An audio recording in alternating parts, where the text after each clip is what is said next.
The Prime Minister hasn't provided any facts. He provided a statement, and I will just emphasize that he didn't tell me any more in private than he told Canadians in public. So we want to see more information. The pressure will mount on him to show, well, what is your evidence?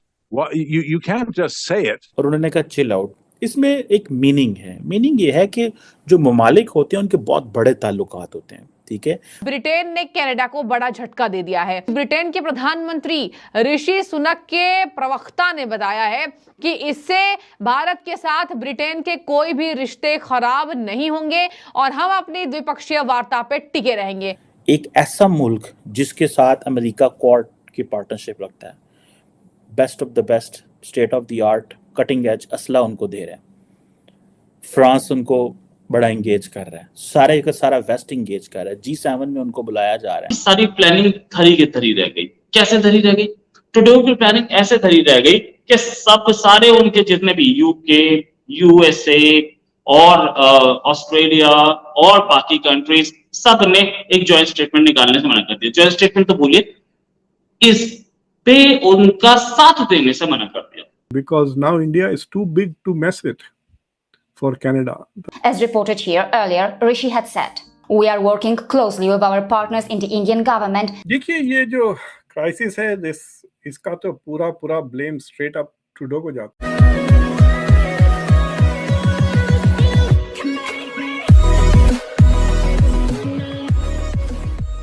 नमस्कार दोस्तों, अब यहाँ पर situation Canada के लिए बहुत ही विपरीत होती जा रही है. पहले अमेरिका ने सपोर्ट किया, फिर ऑस्ट्रेलिया ने, फिर यूके ने, लेकिन सारे के सारे यहाँ पर फिर से उन्होंने अपना स्टांस चेंज कर लिया. अब हो ये रहा है यहाँ पर कि यूके ने कहा कि भाई हमारा जो ट्रेड चल रहा है इंडिया के साथ वो वैसा ही चलता रहेगा.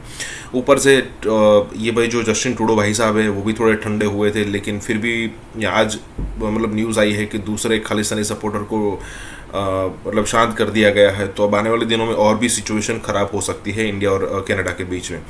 अब देखिए, इंडिया के कई सारे इन्वेस्टर्स हैं जो कनाडा के अंदर इन्वेस्ट करते हैं. ऊपर से तकरीबन $6 बिलियन का एक नंबर आया है जिसमें ये कहा जा रहा है कि $6 बिलियन के आसपास कनाडा अर्न करता है फ्रॉम इंडियन स्टूडेंट्स जो हर साल यहाँ से जाते हैं लाखों की संख्या में. और सीधा पंप, मतलब कि कोई ऐसी चीज़ नहीं कि इन्वेस्टमेंट है तो उससे कोई रोज़गार में, कोई ऐसी चीज़ नहीं. सीधा इंडिया से पैसे लेते हैं 15, 20 लाख, 25 लाख या फिर जितने भी स्टूडेंट्स को चाहिए, सीधा वहाँ पर पंप किया जाता है. ये सारी चीज़ें अफेक्ट हो सकती है. इसी के साथ ही वीडियो शुरू करते हैं. आपको क्या लगता है दोनों मुल्कों की जो लीडरशिप है वो इसको कैसे लेके चल रही है? क्या इसको आपको सिचुएशन ख़राब होती नज़र आती है, या क्या आपको लगता है कि जो वेस्टर्न कंट्रीज़ हैं वो कोई रोल प्ले कर सकते हैं, कोई मीडिएशन किसी किस्म की? What do you make of that sir?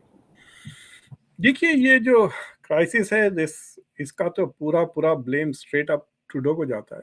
He is initiated this crisis. मतलब उन्होंने he had the chance to discuss this with Modi और वो G20 में उन्होंने डिस्कस किया and India rejected his suggestions. उनका कहना है कि जो हरदीप सिंह निज्जार है जो एक खालिस्तानी एक्टिविस्ट है और इंडिया उसको तो बाकायदा 2-3 साल से एक टेररिस्ट कहती है. So उसका जो मर्डर हुआ, so is he wanting India's cooperation in the investigation? यानी जो इन्वेस्टिगेट कर रहा है कनाडा उसमें इंडिया कोऑपरेट करे. मतलब अगर वो प्रूफ करना चाह रहा है कि India is responsible for it, why will India cooperate with him on that issue? और अगर इनके पास ऑलरेडी इतना सबूत है तो बताएं ले जाकर इंडिया को कि देखिए हमारे पास सबूत है आपके इन्वॉल्वमेंट का. और उसके बाद प्रॉब्लम ये होता है कि अगर इफ कनाडा क्लेम्स कि उसके बाद डिसाइसिव प्रूफ है कि इंडिया ने ऐसी कोई काम किया है, देन व्हाट? उसके बाद क्या करेंगे? क्या वो एक्शन लेंगे इंडिया के खिलाफ? Are they going to take action और they not going to take action? तो ये डिसीजन अगर प्राइवेटली हो जाता तो बेहतर था.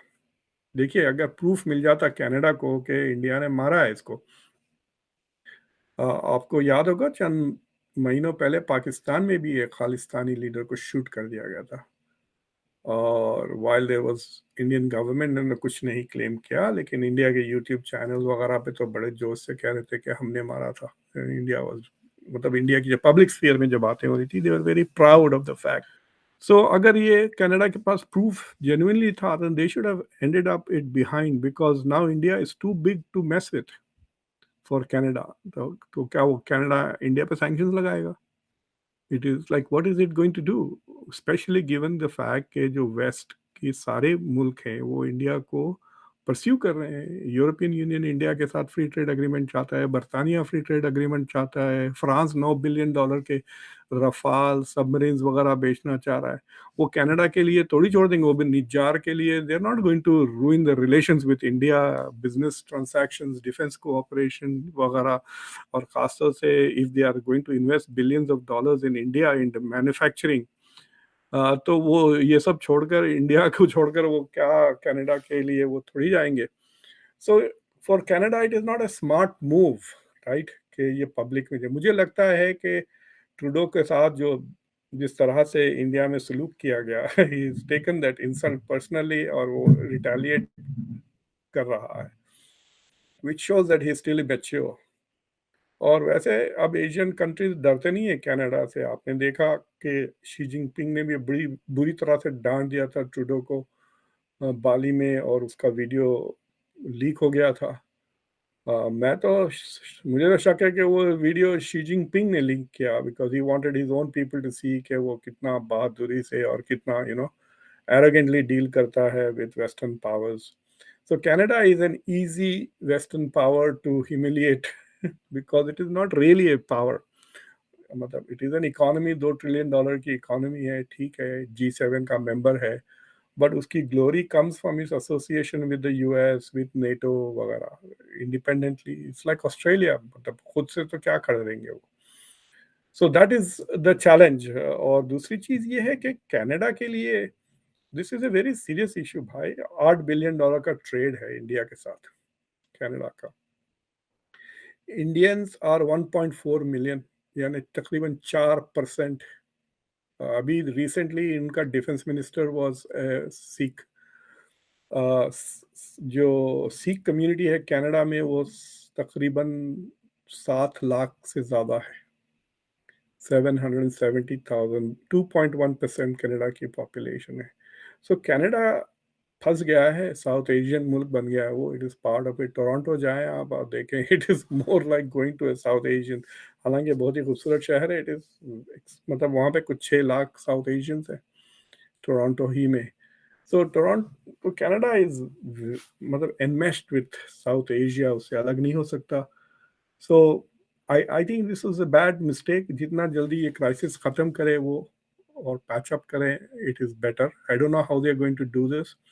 ऑलरेडी ट्रूडो ने ये इंफॉर्मेशन फ्रांस को, बरतानिया को और यूएस को की तरफ भेज दिया है। Is trying to involve it, is trying to make it a multilateral issue from a bilateral issue. And I also don't think that is a smart move for Canada, because I don't think कि France वगैरह, like अभी जैसा मैं आपको बता रहा था, are going to stand up with Canada against India. अब ये और बात है कि इंडिया अपने रेस्पॉन्सेस में कोई ज़्यादा ना ओवरस्टेप ना